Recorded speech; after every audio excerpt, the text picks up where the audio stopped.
భూమి ఒకప్పుడు ఎవరూ ఊహించని ఒక మహా విపత్తుని ఎదుర్కొంది. ఆకాశం కన్నం పడినట్లు కురిసిన వర్షం, నేల అడుగున బద్దలైన జలధారలు, వెరసి భూమిపై ఉన్న ఎత్తైన పర్వతాలు సైతం నీటి కింద మునిగిపోయాయి. కేవలం ఒకే ఒక్క భారీ ఓడలో ఉన్న నోవాహు కుటుంబం, కొన్ని జీవరాశులు మాత్రమే ప్రాణాలతో మిగిలాయి. బైబిల్లోని ఆదికాండం చెప్పిన ఈ జలప్రళయం గురించి విన్నప్పుడు చాలామందికి ఇదొక పురాణంలా అనిపిస్తుంది. ఒక వ్యక్తి అంత పెద్ద పడవ కట్టడం, భూమి మొత్తం నీటిలో మునిగిపోవటం నిజంగా సాధ్యమేనా అని ఎంతోమంది సైంటిస్టులు ఎగతాళి చేశారు. కానీ ఆధునిక సైన్స్, జియాలజీ మరియు ఆర్కియాలజీ భూమి పొరల్లో జరిపిన పరిశోధనలు వందల ఏళ్ల చరిత్రను తిరగరాశాయి. మొదటి ఆధారం: పర్వతాలపైన సముద్రజీవులు. మనం భూమి మీద అత్యంత ఎత్తైన పర్వతాలైన హిమాలయాలు లేదా దక్షిణ అమెరికాలోని ఆండీస్ పర్వతాలకు వెళితే అక్కడ ఒక మైండ్ బ్లాక్ అయ్యే దృశ్యం కనిపిస్తుంది. ఆకాశాన్ని కాసాన్ని తాకే ఆ శిఖరాలపైన సముద్రం అడుగున మాత్రమే బతికే నత్తగుల్లలు, చేపల శిలాజాలు లక్షల సంఖ్యలో దొరికాయి.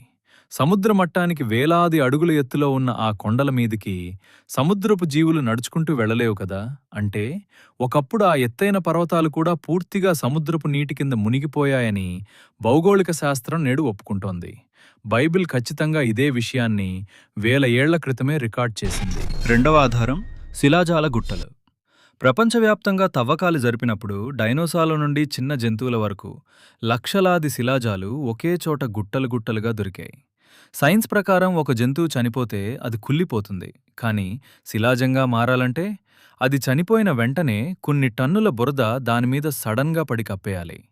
ప్రపంచవ్యాప్తంగా ఇంత భారీ స్థాయిలో జంతువులు సడన్గా బురదలో కూరుకుపోయి చనిపోయాయి అంటే దానికి ఒకే ఒక్క కారణం: గ్లోబల్ రేంజ్లో వచ్చిన భారీ వరద. బైబిల్ చెప్తున్న జలప్రళయానికి భూమి పొరల్లో ఉన్న ఇంతకంటే పెద్ద ఆధారం ఏముంటుంది? మూడవ ఆధారం: ప్రపంచ చరిత్రలన్నీ ఒకటే. ప్రపంచంలో ఏ రెండు దేశాల చరిత్ర ఒకేలా ఉండదు.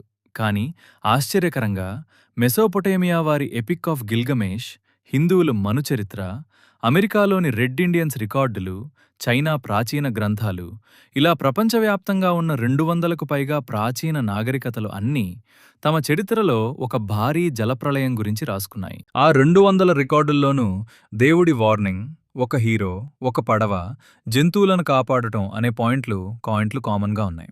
ఒకరితో ఒకరికి సంబంధం లేని ఖండాల్లోని ప్రజలు ఒకే ఈవెంట్ గురించి రాశారంటే అది ఖచ్చితంగా అందరి కళ్ళెదుట జరిగిన నిజమైన గ్లోబల్ ఈవెంట్ అని చరిత్రకారులు బల్లగుద్ది చెప్తున్నారు. నాలుగవ ఆధారం: దొరికిన ఓడ. మరి ఆ నోవాహు ఓడ ఏమైంది? బైబిల్ ప్రకారం అది టర్కీలోని అరారాతు పర్వతాల మీద నిలిచిపోయింది. 1959లో ఆ ప్రాంతంలో తీసిన ఏరియల్ ఫోటోలలో ఒక మైండ్ బ్లాక్ అయ్యే నిర్మాణం బయటపడింది.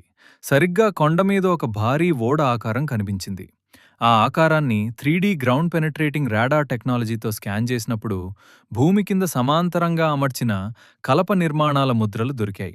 దాని పొడవును కొలిస్తే అక్షరాల బైబిల్లో చెప్పిన 300 మూరల కొలతలతో పర్ఫెక్ట్గా మ్యాచ్ అయింది. ఆధునిక సైన్స్ కూడా ముక్కున వేలేసుకున్న క్షణం అది. వేల ఏళ్ల క్రితం బైబిల్ రికార్డ్ చేసిన ఈ మహా విపత్తు భూమిపై ఎన్నో ఆధారాలను వదిలివెళ్ళింది. బైబిల్ అనేది గుడ్డిగా నమ్మాల్సిన పుస్తకం కాదు, అది ప్రపంచానికి జరిగిన అసలైన చరిత్రకు సజీవ సాక్ష్యం. ఈ హిస్టారికల్ డాక్యుమెంటరీ మీకు నచ్చితే వెంటనే లైక్ చేసి ఛానల్ను సబ్స్క్రైబ్ చేసుకోండి.